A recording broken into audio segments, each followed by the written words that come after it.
All right, everyone, I'd like to welcome everyone to the November session of the Lincoln County Budget Committee. I'd call this meeting to order. We did not have any members of the public who had requested to speak tonight, so we'll go straight on into the agenda. Mayor Newman is first on the agenda tonight. Mayor? I don't have anything, Mr. Chairman. Would have a question about the where we are with the animal control and what's the latest and the greatest in regards to that issue. We're still continuing to meet. We're operating under kind of emergency procedures. We have 3 employees. Laura Bryant, who was kind of running it before, she's an employee of the city and county. Our October, we paid half of it. It was less than $3,000, our one half of that. What was it, 2,600 or something like close to that?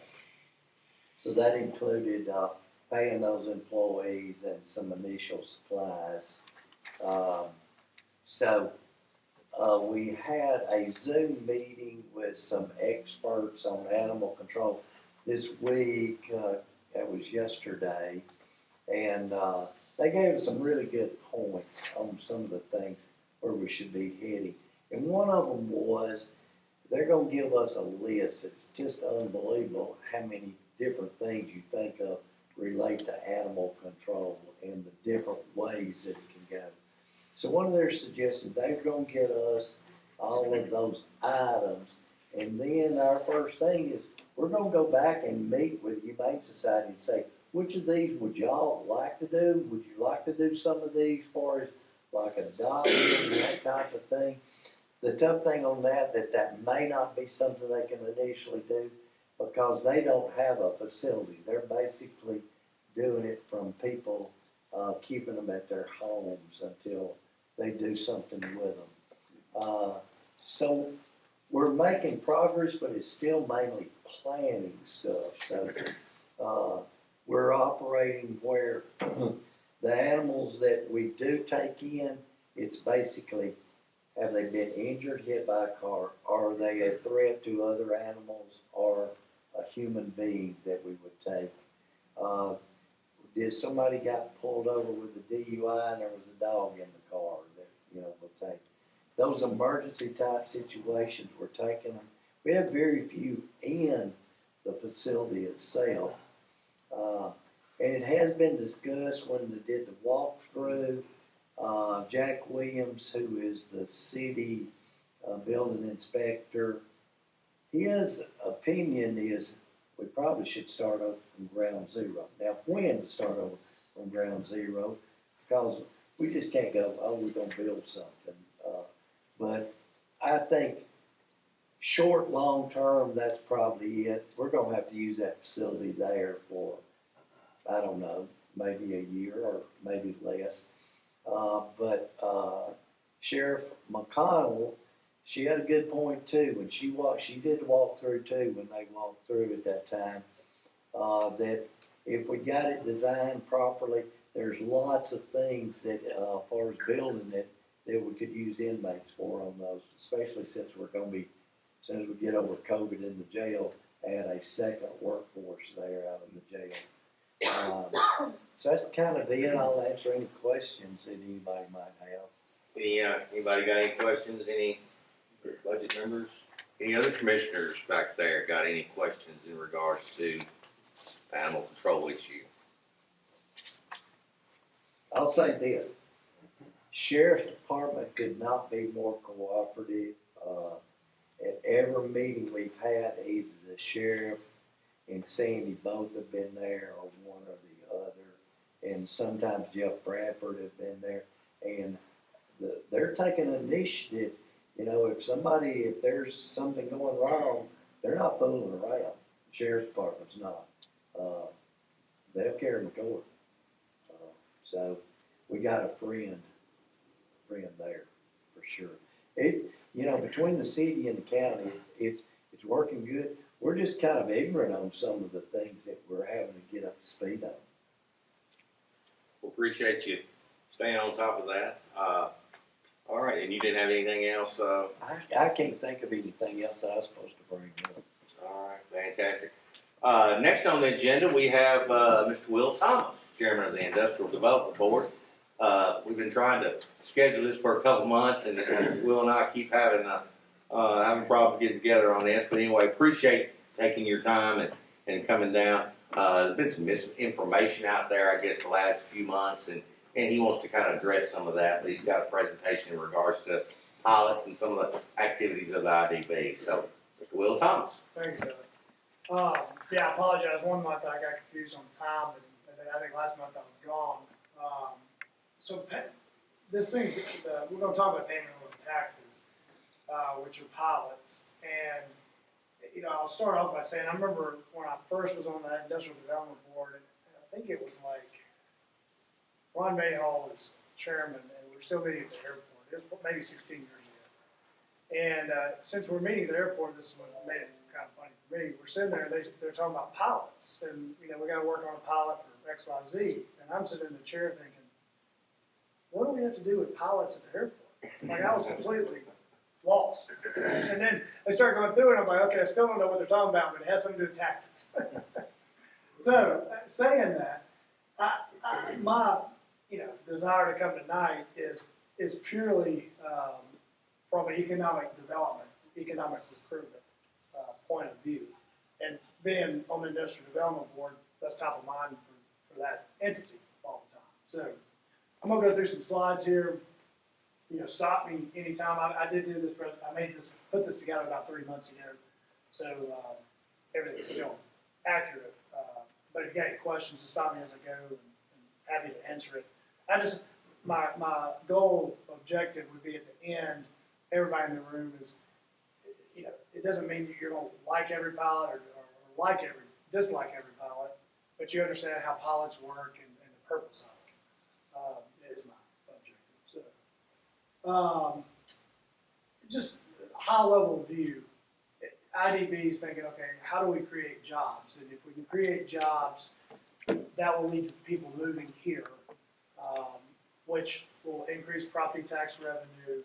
Those people will spend money in retail centers, and that increases property and tax sales revenue.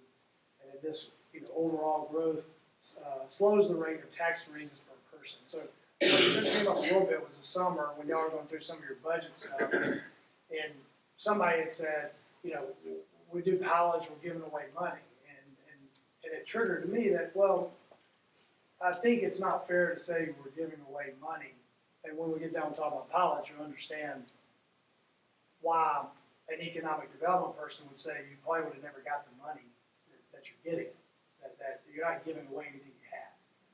And that's what I want the crux of this whole thing. And as I go through, you'll see that.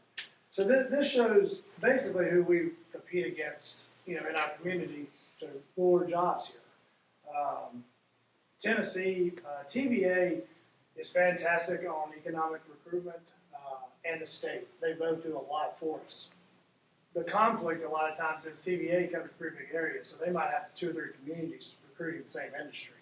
It really works well when we're the only one in the TVA region, and the Southern Company, is recruiting the other one. And I didn't know before I got on IDB how much the energy companies spend on recruitment to get jobs, to get manufacturing plants, because they're heavy users of power, so they want them in their areas. And so this area, though, you're seeing is where a lot of, it's well documented all over the country, people are moving to. There's a lot of competition to capture those jobs. This was just a quick searches. I did Huntsville, I did one on Coleman, and I did one on Bowling Green. And I was curious when I did this. I didn't know what my answer was going to be, but I was thinking, well, I'd like to be able to show that we're IDB. If we think we need to do a pilot to recruit somebody, we're doing it because there's real competition, and that's what this slide is trying to illustrate. And in Huntsville, they're giving $9 million sales tax break to Food City to build 6 new grocery stores. Now, IDB can't give sales tax breaks, but my point there is the incentive that these communities are giving. On the right, is that tax abatement program, $20 million abatement that Coleman gave Walmart. Then the bottom is this $5 million Kentucky state tax incentives that Bowling Green is given. So that just kind of sets up the stage of what the market is like. I was at a Huntsville real estate meeting. I just thought this was, I mean, speaking to this group, these are things I know y'all will impact. And this really hit me. And I also, I sympathize with rural communities. It's hard to compete with urban areas on what they're spending in their community. I mean, Huntsville the last, 10 years has spent $310 million on quality of life assets. So, it's like parks, rec centers, skate parks, pool. I think they built a new aquatic center. I don't remember. I think that thing maybe was $50 million or something. So, but it's amazing, and you go, God, how are they doing it? Well, they're growing. Is what's helping fuel this. They're growing their tax base. Utilities, I wasn't sure if I guess they spent the money on their own utilities. Transportation, they obviously don't have transportation problems. The one in the middle, I want to highlight though is real estate. So the city of Huntsville has spent, and I thought this was interesting, and the director of their economic development was talking about this. They've spent $210 million acquiring what they deem as industrial tax sites from private owners, so they can control and recruit the development for them, which I thought was interesting. But so cities are doing that, and the city just South Office is doing that. So I'm not, advocating for us to go spend a ton of money, but I think that helps validate us buying the property, at the south end of the county for economic development. At the county. This, I already spoke to this a little bit. Y'all all know this, but Huntsville's growing. I'm not as familiar with Bowling Green, old comment of the growth story, but you can see the growth trajectory, and I apologize, I have Fayetteville on here, I thought I had Lincoln County. My point though to showing their growth trajectories is, even though they're growing, y'all saw the incentives they're giving companies still to come there. So the confounding thing is, you're like, well, how do you know, why do you want to get this question a lot? Well, actually, I've got it on these slides. I don't want my squirrel brain, I'll jump around so much. Give away my slide there. So payment in lieu of taxes. Y'all most likely know this. There's two types of property tax. And this might be way too fresh after we just went through your budget. But you got real property tax, land and buildings, and you got personal property tax. And for me, it's always, I get a little confused sometimes with movable property. If I can move it, it's personal property. And so the biggest misconception, and I alluded to this earlier, and this is tax increment financing too. And we did a tax increment financing deal on the Hampton Inn out here years ago. And they work similar as far as an abatement program as pilots do. And the misconception is that we're giving away revenue that we currently have. That's the misconception that sometimes is presented to us. So it would be like Will Thomas company is paying $100 in taxes a year, and they come to IDB, and IDB says, okay, we'll do a pilot, we're going to lower your taxes that you're paying. Even though you're making an investment, we're going to lower your overall taxes. And that's not what I've ever done. The abatement programs are always on new investment. So it's new money coming into the market. I had a real good question about, on this slide right here, and I'll go back to the other one. But this is a pilot. I mean, this is a pilot. This is a screenshot showing Frito-Lay's expansions. This was their first expansion when they put in that, I believe this is when they put in the real tall building, and then they had that parking lot on, the warehouse they put in. Because somebody asked me, they said, well, why would Frito-Lay get a pilot? I thought, oh, that's kind of a good question. I wasn't ready for that one. And so I started thinking, okay, why did they get it? I'm going back and looking at the notes. I'm like, oh, wait a minute. They spent millions, hundreds of millions of dollars to do this new development. And you go, well, yeah, but they're already here. They wouldn't have done it here. Well, I still remember going to the meeting with PepsiCo. We met at Frito-Lay. The state reps came down. PepsiCo's head of development was here. And the whole meeting was the state pitching her that PepsiCo should choose to expand this Frito-Lay facility versus the one in Arkansas. And I think they subsequently have expanded the one in Arkansas too. But at the time, we were trying to get it here first. We wanted that money to be invested here. So even though you have industry, they'll choose to expand to other places. And these companies, just like y'all do in your personal lives, you go see where you can save money, right? Like personal taxes. How can I save money on my personal? These companies do the same thing. They're looking at the whole landscape of where's the best investment, and taxes come into play. So they can abate portions of that, abate meaning not pay portions for a certain amount of time. It makes their returns look better, and they compare that to what the other states are doing. This sheet, I think this is interesting. I've seen this sheet a lot over time. This was completed by Mark Momentoff. Y'all might have seen it before. He's worked on a lot of the state law that's on the books for pilots, TIFs, and he's in Knoxville, and he's represented IDB for a long time. I feel fortunate that he works with us. Like I said, he works with a lot of people in the state, and he always gives us plenty of time when we have questions. And this is a sheet that they work through. I think the state puts this thing, issues this sheet, but it shows like how many jobs are going to be created and all the other byproducts or revenue from it. So you see on like step 3, you see new annual state sales tax, and then that on the far right it says 55,231 is new annual local sales tax. And so even when we get pilots maybe on some property tax, these formulas they're showing us show that we're still gaining on sales tax and some property. Just not 100% of the property at first. Eventually we get 100%. And the reason I'm showing this is showing that it's not we don't look at it just in a silo of like just the pilot. We try to look at the whole project of how many jobs, what's the investment, and then they give us data like this. Sometimes I think economists are a little liberal, but I mean, as far as like how they get these numbers, but this is what the state uses. This is a pilot example. This is 2 different ones, and this is where I think these things get confusing because the law allows you to do it any way you want to do it. And structurally, the process is this is how this works normally. The company comes to us, we're recruiting them, and they don't say anything about tax abatement. It's about the 3rd visit, 4th visit, and they start acting interested. And then that's when they say, well, what kind of incentives do you have? And they're saying that to us and the state at the same time. And then we'll talk to the state and say, well, what kind of, what's the state going to do? What's TVA going to do? And normally, at some point, they look back at us and say, well, y'all going to do anything? So they're trying to figure out the whole package to present to the company.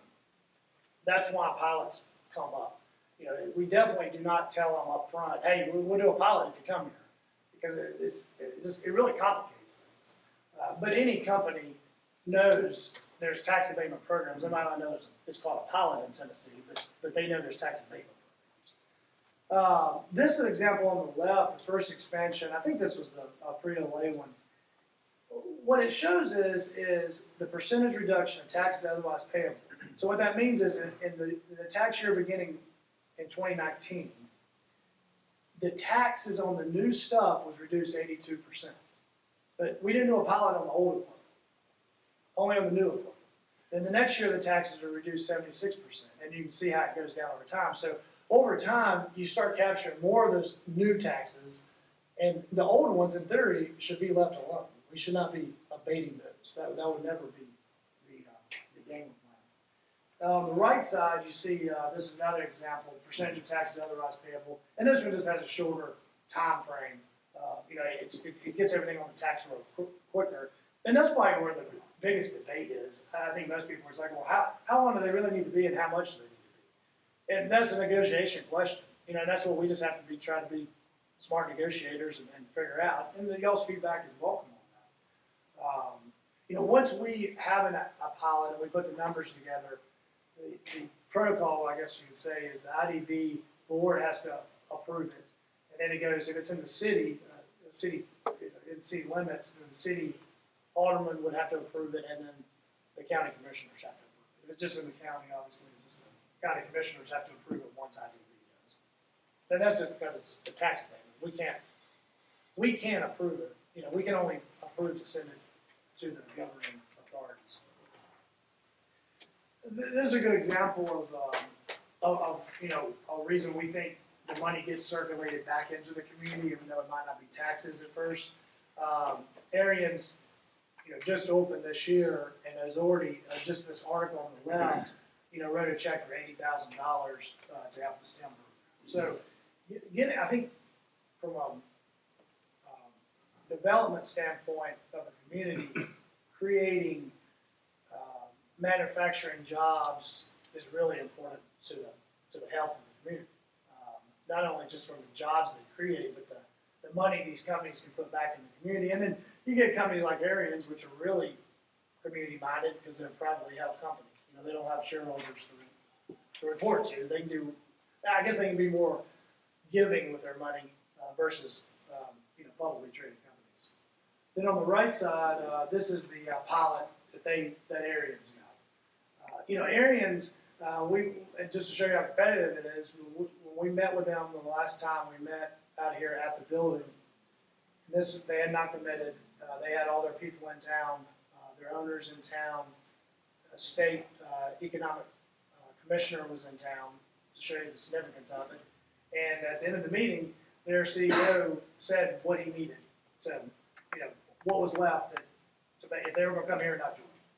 And he was directing that at the state and TVA, saying if you can come up with that, you know, incentive, that's where we need to come.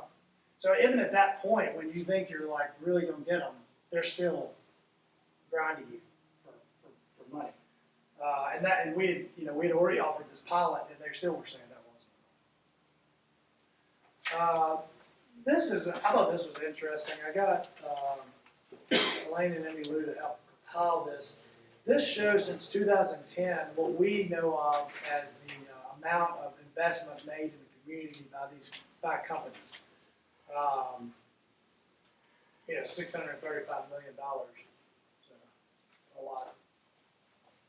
And then this last one is this.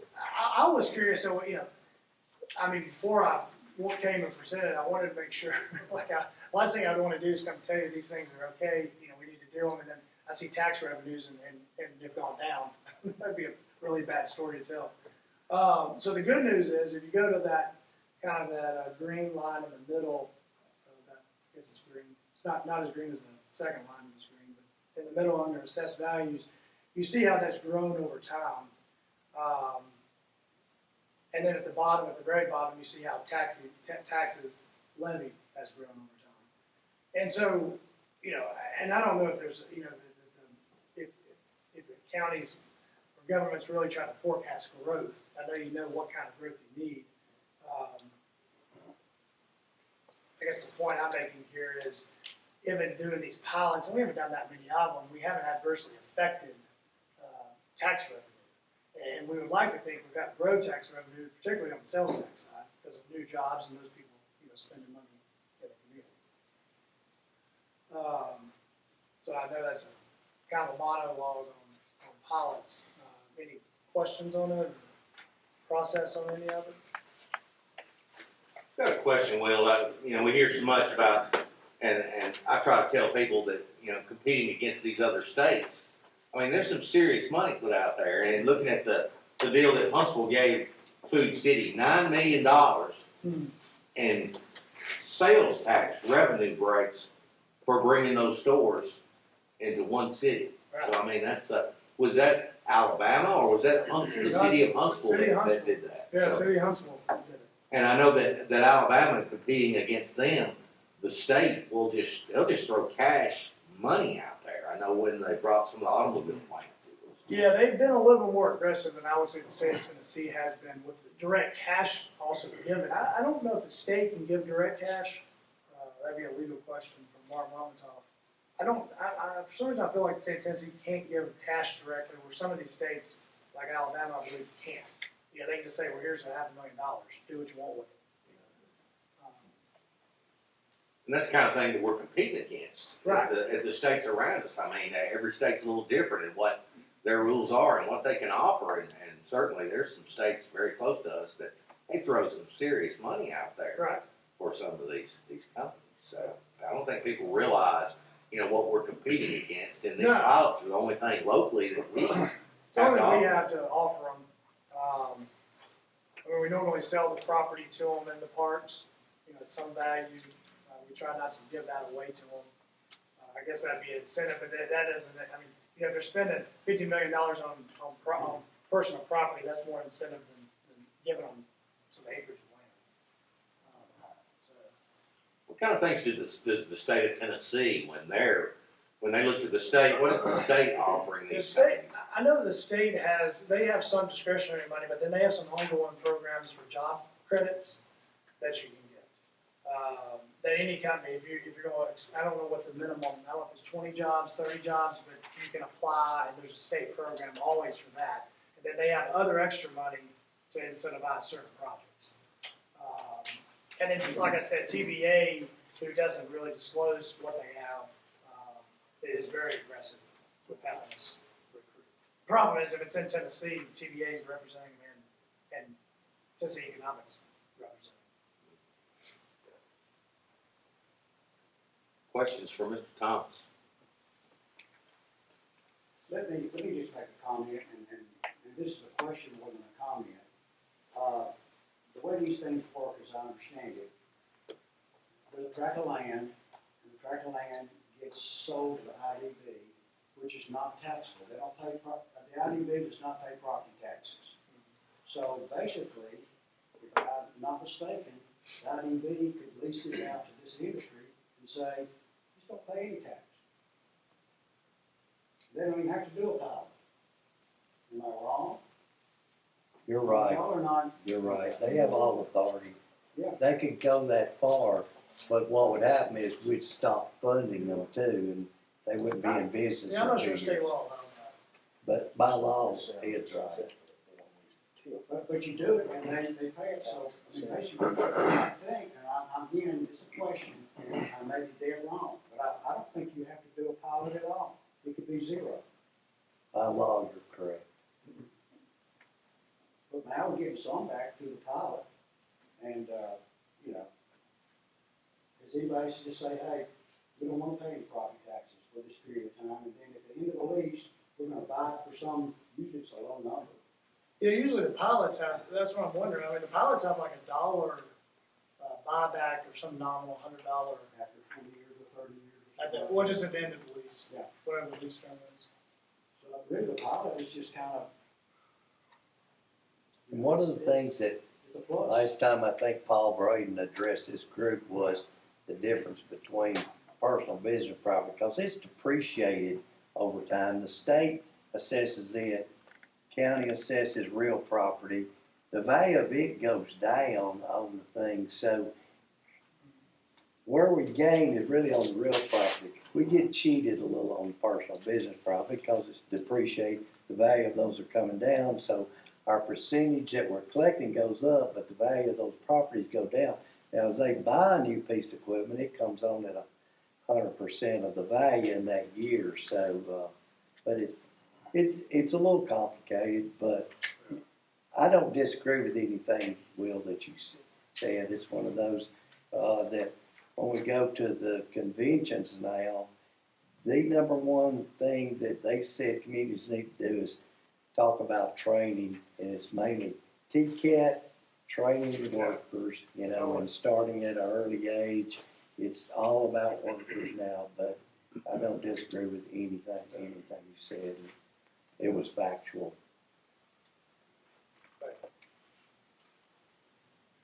Questions for Will? Any of the other commissioners back there got a question? Anybody? Will's got a birthday party to go to. Not for me. And we appreciate him taking the time, and of course, the IDB meets every month. Yep, yeah, we meet, More than welcome to attend those meetings. the third Monday of every month at 7 o'clock at the Motley Building. So yeah, I mean, anytime you want to come, the work sessions at 7, meetings at 7:30. That's in the morning, AM. AM.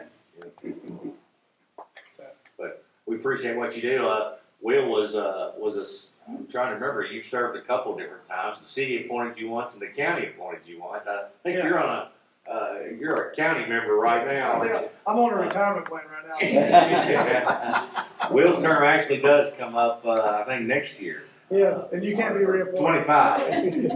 So, and, but we really appreciate, the service that he's provided and all the hard work they do, so we thank you. Well, I mean, and believe me, we wouldn't do it if, I mean, it takes a lot of time sometimes, and especially when it gets political, it's not, I mean, I don't want to be a politician, you know, at this point in my life, and so it is aggravating, you know, sometimes with that, but it's rewarding seeing us create jobs, and I just wish we could create more jobs. I mean, I really believe if we can create more jobs, everybody in the community, you know, the tide's going to lift all boats, I guess if you will. So I appreciate it. If you got any questions, you know, email me or call me and we'll get you answers if we don't know it. So, thanks. Thank you, sir.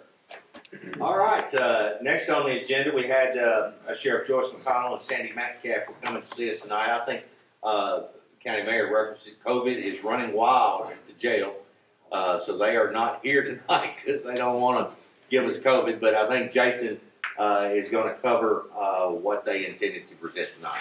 Jason?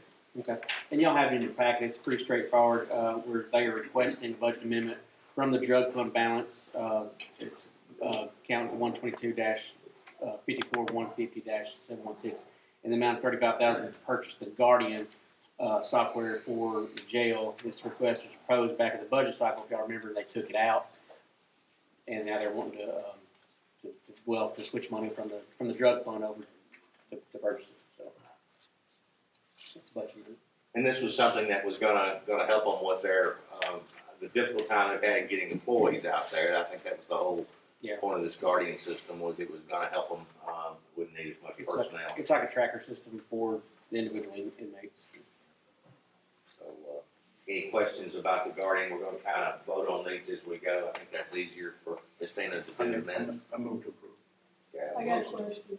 Let's On get that it going. Guardian, that's gonna be a reoccurring expense of your contract, so what do we do next year? Are they gonna do that, they gonna take it out of drug fund again? Well, hopefully things will be better next year and we can bring that, you know, under ours. So, but for this year, it's coming out of the drug. I'll second it. Got a motion by Mr. Taylor, second by Ms. Goodwin. Any other questions, discussion? Hearing none, all those in favor say aye. Those opposed, nay. All right, unanimous. Next on the agenda is the Finance Director, Mr. Nix. All right, I'll keep going. So first up, I've got the 101 general fund budget amendments. First amendment we see is $42,326. That is a budget amendment to rebudget the funding for the Wells Hill Park project. Wait a minute, you missed one. Oh, I'm sorry. Yeah, I'm sorry. I did. I've been to the jail. Did I not? I apologize. I did. My bad. Not also the Guardian. They also had where she's requested a surplus for investigator Doug. Is it Boringer? Boringer. Excuse me. Service weapon upon his retirement. They're coming up this month on November 22nd. It's his Glock 21. Once again, it's one of those things where as they retire, they keep the weapon. So.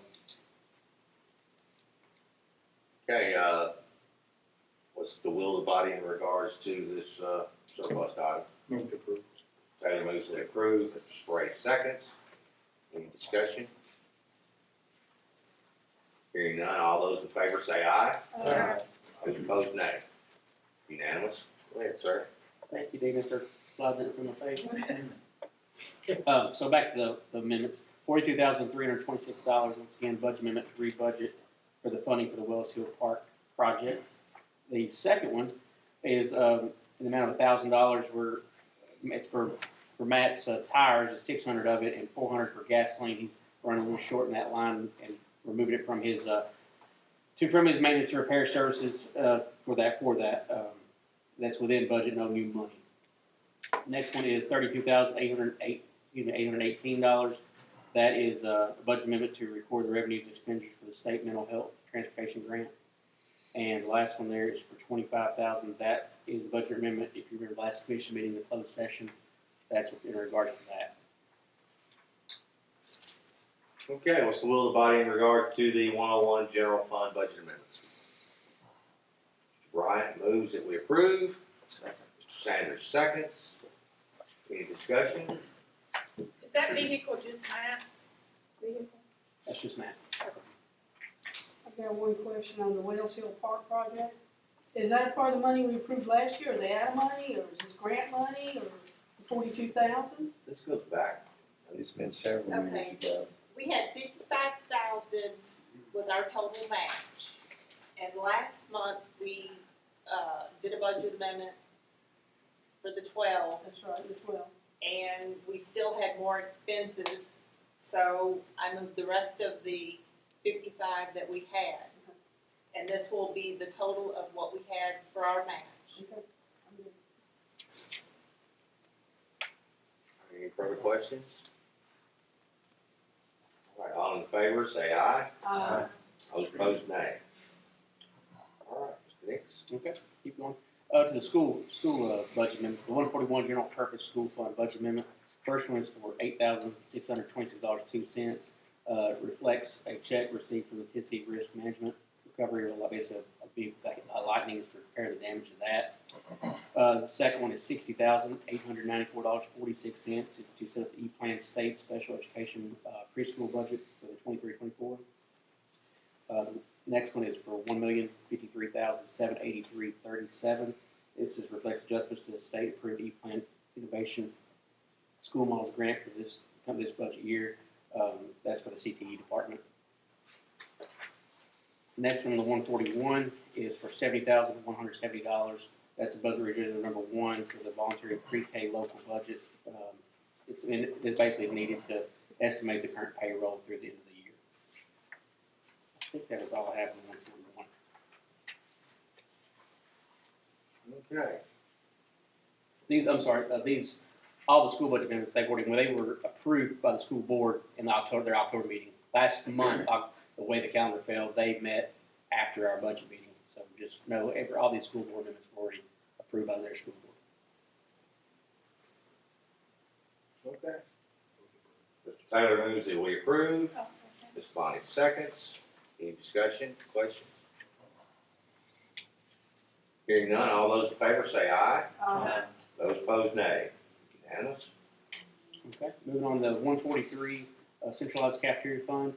One amendment for the $90,000, that is to set up the USDA local food for schools cooperative grant that was awarded. Basically, the purpose of these grants is to allow our school fund nutrition and cafeteria to purchase domestic and locally grown foods, which they've been doing through numerous Pile Rock, Buckley Farms, people, those outfits locally, so that's where it's going. That's that. Okay. So move approved. All right, Mr. Hambrick moves. Kate seconds. Any discussion, questions? Really good program there, I think. All right, all in favor say aye. Those opposed, nay. And the last for the school would be 177 Educational Capital Projects Program. It is in the total amendment is $1,745,000. That's the amendment to set the budget lines that are paying for the remaining contract for the architects and engineering services for the preliminary work at the new Highland Rim School. Okay. Will body in regards to this? Mr. Taylor moves that we approve. I'll second that motion. Any discussion, questions? Hearing none, all those in favor say aye. Those opposed, nay. Unanimous? Are you gonna do the, let Ed, I'll preface it. So after discussion with the pilots and payments of pilots, me and Ed came to the office. I forget when now. It's been a month. About a month, At yeah. least a month ago. Yeah. And we had a conversation. We wrote down some questions, and Ed went back and answered those questions to the best of his ability, and did quite a bit of research. And I'll turn it over to you as far as you want to explain. Yeah, On both Jason questions. brought me a stack of documents, Jason and Dina brought me a stack of documents about that thick. But amazingly, they all read pretty much the same. We all discussed, or stated that Mark Mamontoff is the guru on this, and he writes all these things, and all the language is, I guess, comes right out of his machine. It's just almost identical, all of them. And I've kind of highlighted that on the second page, how it all reads. Of course, the dates vary and the schedules vary. But anyway, that's kind of what it all looks like. The whole issue here is how we divide between the city and county. And as we all know, for I don't know how many years, and maybe finance can tell you better than I, we divided it equally. And one of the rules of construction in contracts is the conduct of the parties will pretty much dictate what the deal was. So our conduct over many, many years has indicated that we divide equally. Now, I don't think when I read Mammontoft's language that he put in most of our, and I didn't see all the pilots, most of them read this way. But this language indicates to me very clearly that we each come up with a number and that we each need a bill. So my recommendation to the finance department is we bill ours and the city bills theirs, and we worry about collecting ours and they worry about collecting theirs, and we don't divide it anymore. As far as going back, I mean, we could come up with a number and kind of see what that is, and I guess you could submit a bill if you can come up with all that information and see what they do. But if you got before a chancellor, I don't know that you do very good, because your conduct has indicated what your deal was. There is no direction under the statute as to how to divide this up. It's totally up to the IDB and the city and the county, how they did this. And obviously, over the years, we've agreed to an equal division. So anyway, that's kind of my thought on that.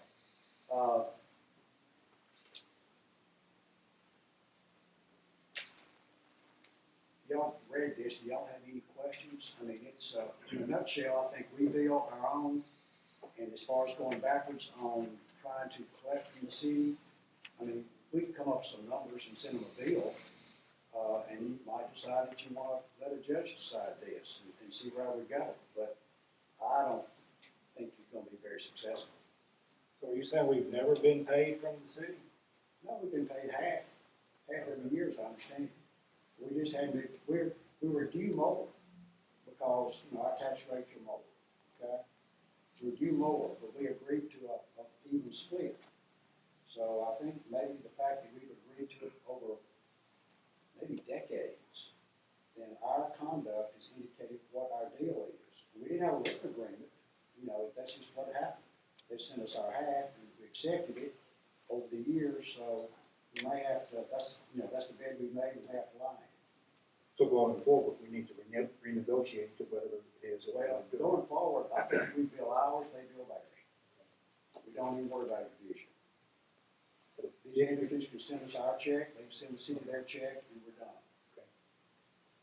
Of course, for years, the city and county completely split all the expenses. Of course, taking care of the IDB, buying property, everything was split 50-50, but it's not really like that now. So maybe going forward, if we have one of those where it's in the city limits and we're splitting those things, maybe we're due a little bit more because we contribute more in some areas and stuff. But, And that was their choice also, was to Yeah. not go in on several of those deals, especially the ones in the southern end of the county, all of them actually. They chose not to be a part of that, they were asked, but they chose not to be a part of it. So that's the backstory on that. So we need to send a letter telling what the change in practices are gonna be then, right? Well, I think they probably, We've maybe we met, talked about it. we've met with them. This came up to a head, it died down. We've met with the city, and that's basically where we left it, because we were advised by, Will Denami, that if we go to court on it, we're probably not going. It's just like he had said, the legal side of it. We were cheated out of money, that's basically it. Because our tax rate probably was between a fourth and a third more than theirs. That's how much we should have gotten more than the 1/2. But it was supposed to be based on percentages of your tax rate, and it wasn't. So, it's So kind going of, forward, how would that percentage be? I mean, well, it varied every year, because when you set the tax rate, theirs might be $1.60 and ours might be $2.10. Next year's ours might be $2.20 and theirs might be $1.80. So every year is different. There's not just one figure you could put it to. You'd have to figure every year what the taxes were, and then those percentages based on your tax rate. It wouldn't be that difficult to calculate, it's just, it'd be difficult to collect it. It sounds like a fair formula too, based on the tax rate. That's the way it's supposed to be done. And what Ed said, that we just need to bill them for our part, and the city bills them for their part. So would our part be billed through the finance department? That would correct, on the pilot. But we can't go back at all and collect any extra money? You can if you want to, you send them a bill, but, maybe they'll pay it, I don't know. They never hurt. I mean, they never hurt. We're writing a check tomorrow for 10 million. That's right, that's Feeling right. good. Take it out of the school fund. Something else Thursday. I'll throw in there. Excuse me. Yeah, something else I'll throw in there too is that over the years, there are responsibilities of solid waste, for instance, that are entirely a county responsibility, yet the city has paid half of the landfill cost all these years, when really they could just say, hey, we don't want to do this anymore. County, you're now responsible for garbage pickup in the city of Fayetteville and the entire landfill, and there's a lot more things that they have shared over the years that they didn't necessarily have to. And I'm afraid if we were to get into some kind of battle with them, we'd be the ones that would lose, I think. Just my thoughts. So. Other questions for Mr. Sims? There was one more question, that I answered, and I think a bill's gonna go out to Lower Solar real soon. Okay. They have to inherit Yeah, I that. read that contract. Well, and- all of them, Okay. So we know how to bill them. yes, sir. You need do you wanna make you need a motion? That's my next question. I think most of my stuff is information. Yeah. Yeah, I think it really is just an information item. And I don't think there's any action necessarily required here at this time anyway. We don't know the company about it, but they pay half the million. If not, so- Half the million, do they pay? Or they- Yeah, I've already, oh, I've collected and I've done all my stuff on We're, top. we're clean with them, we're up to date. Thank you. All right, anything else on that issue? Since it's a different way that we're doing it, we're going back, maybe a motion should be made so we have a record of it. Well, we can just, say that the, committee accepted, Mr. Sims' information, or, Yeah. that fact you want to. Steve making a motion, I'll second. I move that we accept the county attorney's recommendation that we bill for our portion of the pilots and the city bill for theirs. And that we, word this how you want to, let sleeping dogs lie on the rest of it. I second. All right, got a motion, Mr. Bryant, second by Mr. Taylor. Any discussion, any questions, anything else? All right, all in favor, say aye. Aye. Those opposed, nay. Okay, next item, go back to Mr. Nix, for a local software upgrade in the finance department. So, I've been, since I've taken over from Miss Vicki, I've been looking at our software within our own house in finance. Currently we have a FlexGen, it's all through local government, and they call it FlexGen. And what prompted this was really prior even to that, going through the budget and just seeing, I think even Jenny had sent me, or sent the finance department some other budgets from other counties, other municipalities that looked, hey, can we not get into this? Make it look, spruce it up, make it look a little better. Beyond that, and make our department work a little less harder on the spreadsheets. We have a ton of spreadsheets that none of them really all talk together cohesively anyway. We do the talking for them, we do the input, and as you know, the more you do, the more you input, the more errors that could be made and found. So since then, I've been trying to think, okay, what do we have? We have local government, and that keeps up with everything that you're seeing when I bring out financials. You see all that. So that's where that comes from. So as I've talked to them, I've been looking, and I've brought the mayor in on a few Zoom calls. We looked at other softwares. I've been kind of entertaining because they're always trying to sell us something, everybody. And I entertained a few, got on some Zoom calls and said, okay, well, what do you have to offer? What can you make it look good? And they are some sky limit things. They're really nice. OpenGov is one, ClearGov is another.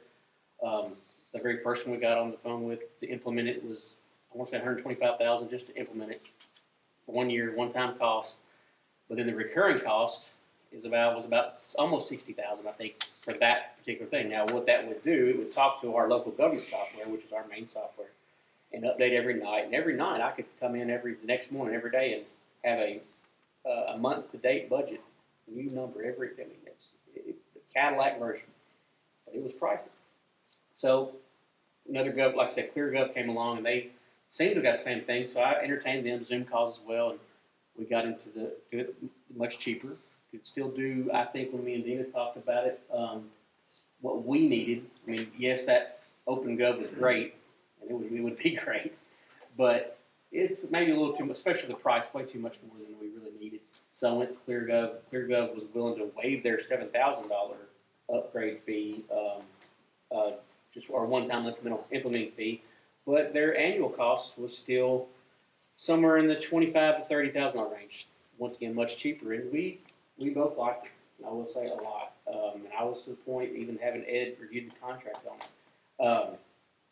But at the commissioner conference, where the vendors are, saw local government there, which is, once again, that's our main software. It pretty much just keeps up with their numbers. Doesn't do a whole lot more on it right now. So I got to talk with them. And I knew from some other mailing handouts from local government that there is a newer version that they have within our own system. Once again, the software we have right now that we're paying for every year. Okay, so I talked to them at the vendor booth, and they said, "Have you upgraded?" I said, "No, I haven't upgraded. What can I do for that?" And started telling them about everything I just told you about what I've been entertaining over Zoom calls with these two other companies. He said, "You need to upgrade." In fact, I said, "Well, how old is FlexGen?" FlexGen, just to give you it's the flip phone version. Okay, we don't have the iPhone version, but we are paying the iPhone version right now, so we are not antiquated where we need to be.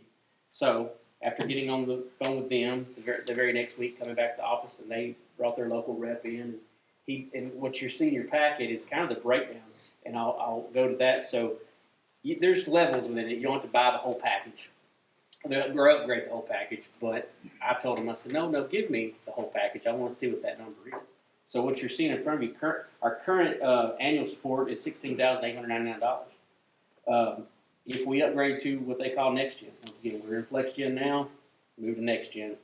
So to upgrade that, as you can see, it's less than $300 more a year than we're paying now. So, and we get everything upgraded on the budget side, the payroll side, the purchasing side, everything. Now that far right-hand number, the $19,000, that's the upfront cost to implement this, and it breaks it down pretty well between each section that we would be buying. And I went ahead and I had Adina put a budget amendment on there because that's kind of where I was going for it. At this point, in my conversation with local government, just like anything that's software related, we're in the oldest system of it. How long are you going to keep supporting this? Because eventually, just like a flip phone, they're going to just quit supporting it. Verizon will say, we don't offer flip phones no more. You've got to have an iPhone or whatever it is. We're headed that direction. And so they're already trying to kind of get you that direction by making you pay the same price, basically, for the old version as you would the new version. So within our own budget, I look back, obviously money, right?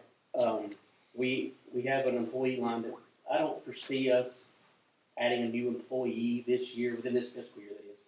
Can't speak to the next fiscal year yet.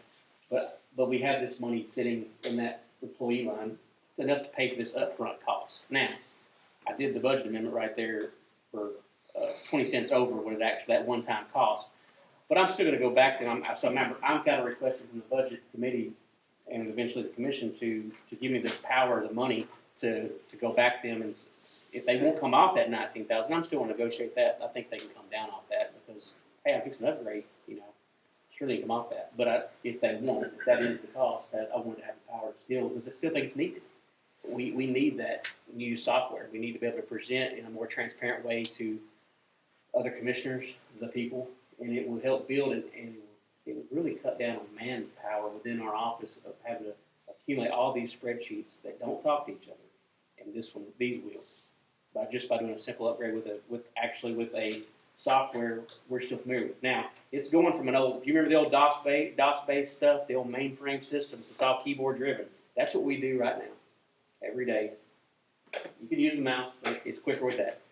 This is going to be a Windows-based version. So there will be my goal was hopefully with the commission blessing, we could get this, I can purchase within November, train through December, even into January, and be ready for budget coming, because it's around the corner, guys. January and February, I know, don't get too excited yet, but it's right here on us, and I want to have our staff prepared for that. I need 60 days minimum to really overhaul everything, and I've got some seasoned ladies in there that's been doing it this way for how long? A long time. Yeah. 27 years, so. So these hadn't been upgraded at all in 27 years? Well, there's been upgrades Oh, within yeah. that system, FlexGen, you know, In FlexGen. just like your first flip phone wasn't the last flip phone you got, you get upgraded too. John But eventually, Bradford bought it, didn't Yes, sir. yeah, John Bradford bought it. So once again, it's serviceable, but my main thing to it is I don't know how long. You know, and I'm one of those, well, eventually, yeah, they're going to just stop supporting it, and they're going to make us go to this anyway. I don't want anybody to make me do it. I'd rather knowingly go into it with my eyes open as opposed to backing into an upgrade. So, but that's a one-time cost. It's a $19,380. he? Move approved. I second. Brian moves we approve, Mr. Taylor seconds. Any further discussion? Hearing none, all those in favor say aye. Aye. Those opposed, nay. Motion passes unanimously. The next. Well, thank you. And the next thing I have on the agenda is just the financial reports for November for the balance sheets. If anybody has any questions or anything, this too eventually could get overhauled. This will look different eventually, but probably in the new year. Is it gonna be showing us making money then? It's not magic, but it's. I should have asked the question, you still gonna keep up with money back? So, The other thing I'd like you to look at, Mr. Jason, the negatives. is it possible we could go back and implement some of the training fees for these different departments? They have to have training, and we need to pay for it. Some of them have to be certified. The sheriff, planning and zoning, they gotta be certified. You got the EMA has to be certified, your fire department. I don't know how much that was, if we have the money to go back and implement that. Well, I had mentioned that, if you remember the last budget meeting, that there's required trainings when the commission cut half travel in those lines, that you were also cutting training, not really knowingly at the time, but it's, as the year is starting to wear on, we're a third of the way through the fiscal year, a third of the way. So we're starting to kind of see it in some travel lines, that's mandatory training. So How much we talking? We have to I go back can in run there? some numbers on it, bring it to the next budget meeting if you'd like to see it. Yeah, Per department almost, if you want me to. Yeah. I can break it down. some of these people, they have to be certified. And I think the idea on that was probably as they got short of it, they would request it, I guess, through our department to say, hey, and that's where you would probably see it, that, hey, they ran out. And it'd be almost case by case at that point, I'm assuming. But we're not there yet. We're tiptoeing really hard, but I can bring you a little closer numbers, just on travel, if you'd like to see it. Yeah. I don't have anything, in my portion. Anybody else got anything? Move we adjourn? Move to adjourn, is there a second to that? Second. Second by Ms. Kay, all in favor, aye. Thank y'all. I don't think I clicked